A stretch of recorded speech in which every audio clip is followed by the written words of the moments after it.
Hey Moonies, welcome back. Thanks for being here. So I just got done watching Act 27 Infinity 1 Premonition Part 2. And again, I had more thoughts than I thought I would. Um, I don't remember the part about Mama Ikaku talking about going to a women's association, so hashtag feminism. um, it still kind of weirds me out how jealous Usa gets over Mamo and Chibiusa, but then again, when we think back to the events of season 2, I guess we can kind of see why a little bit. Still creepy, right? Um, Usa whining to Mamo about wanting to go on the romantic rides. It's just, I'm so glad that they toned it down, but even that was just like almost cringeworthy. I'm like, oh my God, shut up. The high schooler in me is like, girl, you're gonna lose him. um, let's see. I really, really, really love Kaola Knight's voice in this.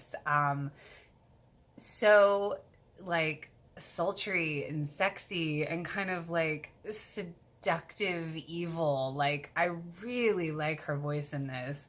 The Witch is 5. I can only say Udil, the redhead. She sounds a little off to me. I don't really know why. Mehmet sounds okay, but honestly, I think I'm going to reserve total review for them until at least the next episode because I don't really feel like I got enough of their voices in this episode. Those are really the only, feelings I had on that.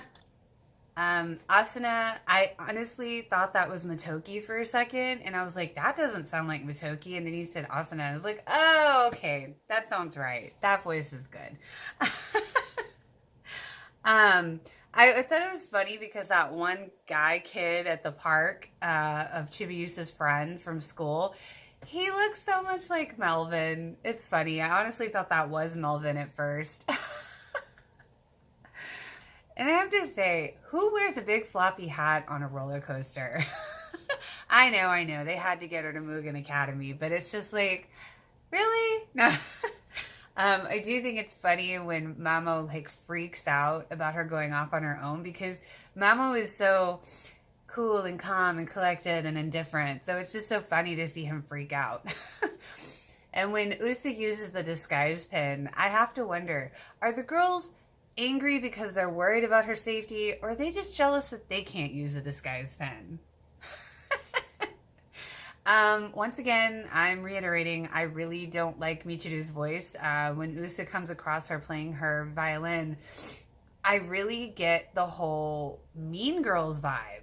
Like, it's not like, oh, I'm wise and you need to vacate this area for your own safety. I'm just getting the get out of here. We're just the mean girl vibe, Saturn or Hutaro's voice. I think she's decent. I don't really have any complaints there. It's kind of like a good combination of between a child and a young adult, which is kind of what they have to go for with her, I think. So I don't really have any complaints with her voice. I mean, I didn't really hear it very much. So again, I'll see how I feel about it in the next episode. But as of right now, I think it's pretty decent. I always hate that Udil, the redhead, turns the little kitty into a monster. But that's just me. Again, the transformation scenes do take a minute, but I have to say I really do love them.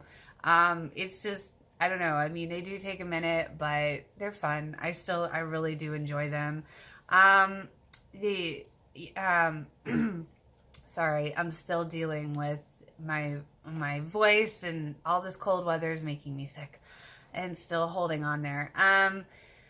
I love, I always love when Sailor Moon is using her moon spiral heart attack and how she calls on Neo Queen Serenity. I just love that part. Uranus taking off her mask at the end. It's like they told her, you need to get away. We're not working together. We're enemies. And then like when she takes off her mask, it's almost like she's like pulling them back in. Like, she knows what she's doing. Like, hey, I told you to leave, but yeah, I'm gonna just like the cat and the mouse, just like mind games, you know? So that's kind of the feeling I get from that. And of course we know why that is, but it's so funny. It's so contradictory. It's like, oh, hey, yeah, get out of here. We're not friends. We're not going to work together. But, oh, looky there. I took off my mask. Hey, girl. It just trips me out. But anyway, that's my review for Act 27, Infinity One Premonition Part 2. And I'll be back next week with the next one. Thanks for being here, Moonies. If you enjoyed, feel free to like and subscribe. Until next time.